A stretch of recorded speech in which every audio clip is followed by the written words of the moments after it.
Olá pessoal, espero que estejam todos bem na medida do possível.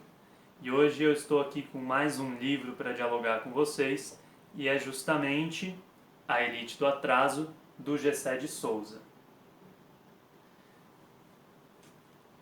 Esse livro tem uma curiosidade que, ao meu ver, ao mesmo tempo que consegue dialogar no espaço acadêmico, consegue dialogar também com as pessoas que estão fora dessa bolha.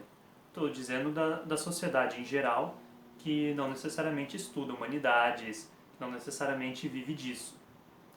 É claro que é uma linha tênue, é complicado fazer essas duas coisas, mas eu acho que o Gessé de Souza se sai bem, tá? Não deixa a obra, vamos dizer, não empobrece os conceitos para tentar simplificar tudo, para que qualquer pessoa possa ler, mas ele também não tem uma narrativa que é totalmente difícil de ler, com palavras extremamente complicadas. Ele explica os conceitos que ele está apresentando.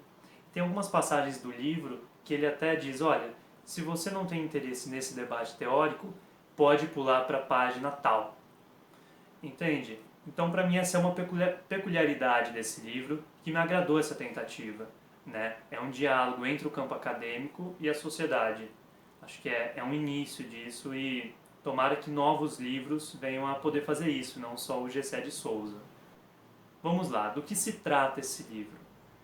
Só para dizer, eu estou com a edição que é revista e ampliada, como vocês podem ver aqui embaixo, porque ela vai dar escravidão a Bolsonaro. Na edição anterior, né, ia da escravidão até a Lava Jato. Por isso que tem essa ampliação. A obra está um pouco mais longa, tudo bem? Mas assim, não é uma obra extremamente cansativa, tem em torno de 270 páginas, tá? E é uma leitura que, como eu disse, em alguns momentos cai um pouco no campo teórico, em outros momentos ela flui mais. O livro trata de uma tentativa do Gessé de interpretar a história do Brasil a longo prazo. Isso já está no subtítulo, da escravidão a Bolsonaro. Tentar abranger todo esse período é complicado demais, mas isso encaixa dentro da narrativa dele. Uma das críticas teóricas que é a central do livro é justamente a crítica a autores como Sérgio Buarque de Holanda, Gilberto Freire, Raimundo Faoro, Fernando Henrique Cardoso. Falando dos primeiros ali, Sérgio Buarque, né, Gilberto Freire, que na década de 30, como em Raízes do Brasil, Casa Grande e Senzala, foram os grandes intérpretes do Brasil. Sem falar, claro, no Caio Prado Júnior, que finaliza esse tripé na formação do Brasil contemporâneo. E qual que é a crítica? De que ali se instaurou um modo de ler o Brasil a partir do culturalismo, a partir das culturas. Então, estabelecendo hierarquias dentre essas culturas, e o Gessé vai chamar de culturalismo racista, porque ele vai abranger que vai dizer que essas culturas estão diretamente relacionadas à escravidão e ao modo com que nós lidamos dentro da nossa hierarquia social, aonde que a gente coloca a cultura, de quem aquela determinada cultura é e se ela é positiva ou não. Não estou dizendo que ele menospreza esses autores no livro, pelo contrário.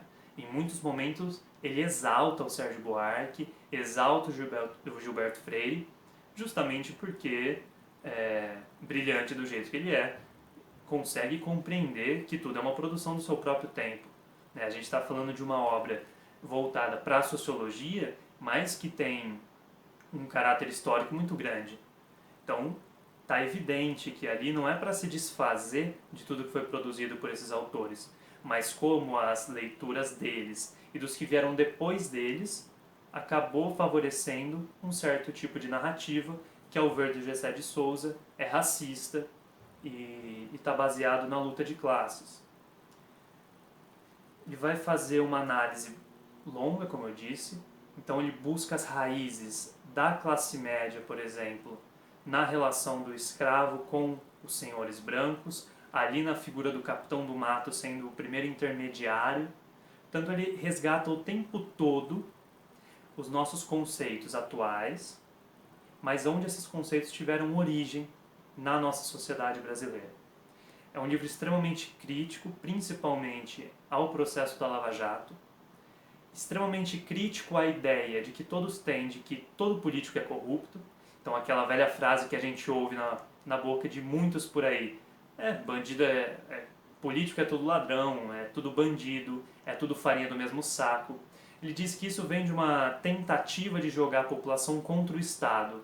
Por exemplo, o tempo todo a Lava Jato nos jogando coisas em todos os telejornais, os mesmos nomes o tempo todo, criou uma antipatia da sociedade pelos políticos. E a gente vê nos movimentos que tem agora aí, em tentativa de fechar o Congresso, fechar instituições que são fundamentais para o funcionamento da nossa democracia. Por mais que essas instituições tenham seus problemas, elas são estruturas fortes para a nossa democracia. O que nós temos que fazer é aperfeiçoá-la. Porque, de fato, a nossa democracia está longe da perfeição. É uma democracia que favorece sempre a elite. E o G7 trata disso aqui, tudo bem?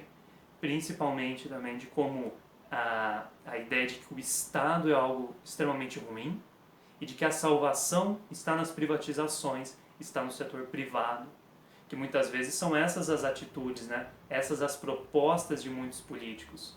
Acabar com aquilo que é público. Então vamos cada um por si. A ideia de meritocracia em um país que teve quase 400 anos de escravidão, não resolveu o seu problema com a escravidão, não resolveu o seu problema com a ditadura de Vargas, depois com a ditadura militar. Não tem como a gente falar de meritocracia. Então é por isso que eu indico a leitura para vocês, mas façam a leitura de uma forma crítica, tudo bem? Assim como deve ser feitas todas as leituras. Aproveitem o máximo possível e até uma próxima. Forte abraço a todos e todas.